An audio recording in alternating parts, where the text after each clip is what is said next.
Yeah, from the east to the west coast, only if I get another place, I show the thing. Hey, welcome to Diamonds and Bills. This is Shanice, and if you're new to my channel, do not forget to hit that subscribe button. If you're returning, welcome, and thank you so much for returning. So on this video, it's all about being bougie on a budget, period. We want to be bougie, yes. Budget, yes. That is the two most important things I feel, to be bougie and to be on a budget. Come on. I have a few lists of items that I do to how I stay bougie in the budget that I'm going to share with you guys. Number one is doing your nails 3 to 4 times a week. So that helps out a lot. So if you guys saw my previous video on why I explained that I stopped doing press-on nails, if you could check out that video, it basically goes into depth in what I'm about to say as well in regards to doing your nails every 3 to 4 weeks or up to a month and a half, or you do what you like. I do acrylic now on my nails, and it lasts up to 4 weeks, so I don't do my nails every other 2 weeks as I used to, and I save a lot of money there. You can't go wrong with that. However, if you feel like you like doing your press-on nails is always also an easier way to go as well. But this is what I do to stay on a budget, and I always calculate my budget in that way. Number 2, low maintenance hairstyles. This is very important. So if you're like me, I love to switch up my hair every other minute, but since of lately, as I got older, I tend to decrease a little bit. Nowadays, I just throw in a headband wig and I call it a day. But I am actually transitioning from relaxer to natural. That's going to be a whole nother video, so stay tuned for that video. What I always do is I do knotless braids. Knotless braids last me about 2 months. Literally about 2 months knotless braid lasts me. And if I have a video that I can go also check out and how I keep my knotless braids fresh and clean, and you can go check out that video. I hope to try to tag it somewhere up here. And headband wig style. Headband wigs has been my lifesaver. I know a lot of people are against it. I do not care. It's something that I could just throw on, call it a day. Look at me now. But however, I would not wear it to the gym because I'm not going to have a mistake that I'm working out and then phew, the headband wing fall off, because it's just something for you to itch on. But hey, if you know how to secure your headband wig when you go to the gym, you put that in the comments below, because I would love to know how. I need that advice. Number 3 is lace closure wigs. A lot of people have a love-hate relationship, but lace closure wigs, the 4x4, not the 13x14, which is the 13x4, which is the frontal. Lace closure wigs have been a lifesaver, but make sure you know how to apply it properly. We do not need to have your lace front wig falling back here, and it should be up here. Up here.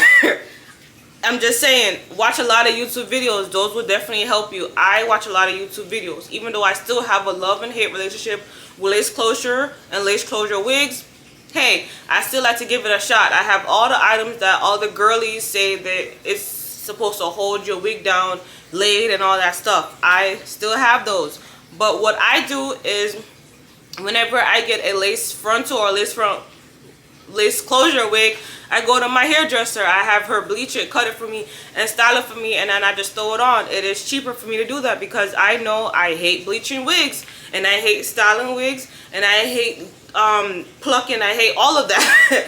That is not something that is my expertise. And since I know that, I go to my stylist. I have her fix it for me, and then it's easier for me just to throw on myself. I could put it on myself, but when it comes to do all the extra stuff, that's a no-no. Number 3, gel polish on your toes every other 1 to 2 months. So what I do is I get a gel pedicure. I know it's going to be a little bit costly, but that lasts me up to 2 months. I literally would have my toes up to 2 months and it will still look good. I have another thing that I do to keep my toes fresh. That's going to be in a whole nother video on how I do it. If I don't go to the nail salon to do a pedicure, or if I just do a gel polish change, I'll tell you guys what I do at home to keep my feet feeling soft, smooth, and still looks good. Number 4, I would recommend you do an eyebrow micro. Hey guys, sorry about that. Something flew in my eye. I was discussing eyebrow microblading. What I do is I get my eyebrows microbladed. Since I already did it the first time, I just do a touch-up every year or every year and a half, and that costs me probably about like 80 bucks for to fill like every year and a half. At least I budget for that, and it keeps my eyebrows looking fresh throughout the whole year and so forth. Or if you don't do that, you can also tint your eyebrows, and once you tint your eyebrows, all you have to do is just shape them up yourself. You just buy the eyebrow razor and you shape it up. I stopped doing eyebrow threading. One, it was very painful, and two, it was very painful.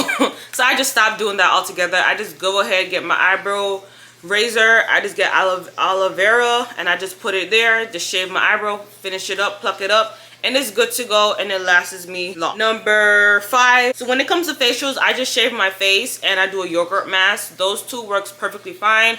I'll have a video on that in the future that discusses my facial and my when it comes to the yogurt mask. I go into depth in regards to that. Next is my lash clusters. I spend so much money going to get my lashes done, where I could just buy lash clusters, buy the glue, and do it myself at home.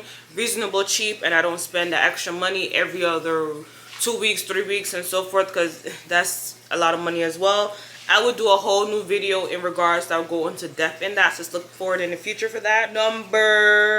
Next one is washing my brushes. So I wash my brushes just using a dial soap from the dollar store, which is $1.25, and I just air dry my brushes. Those are the best way to wash your brushes. I used to spend so much money on these like brush cleaners that was like $5–10, and it was not washing my brush well. When I use the dial soap, which you could get from the $1.25 store, it was like all the soap, the dirt, all that dirt was just coming off. Like, it's not dirt, but you know, all that makeup stuff was just coming off, and it was easy breezy, like nothing. And I air dry it, put it outside, and my brushes are good to go. So this is pretty much all the stuff that I do to keep myself bougie on a budget. You know what I mean? You have to be bougie on a budget nowadays, especially in this kind of economy.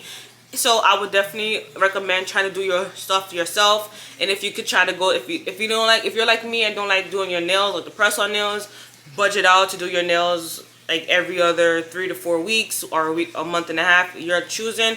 Do you learn how to do your own lashes? There's a lot of YouTube videos on it. I will, in the future, I may do a video on how I do my lash clusters. We'll see. I just bought a new glue, so I'm hoping that glue actually lasts long. And if it lasts long, then I'll do a tip. Hey, I will say, hey, this is the best glue that I use, etc., etc. And that's it. That's the end of my video. So thank you guys so much for watching my video. I hope that you rate, share, like, subscribe.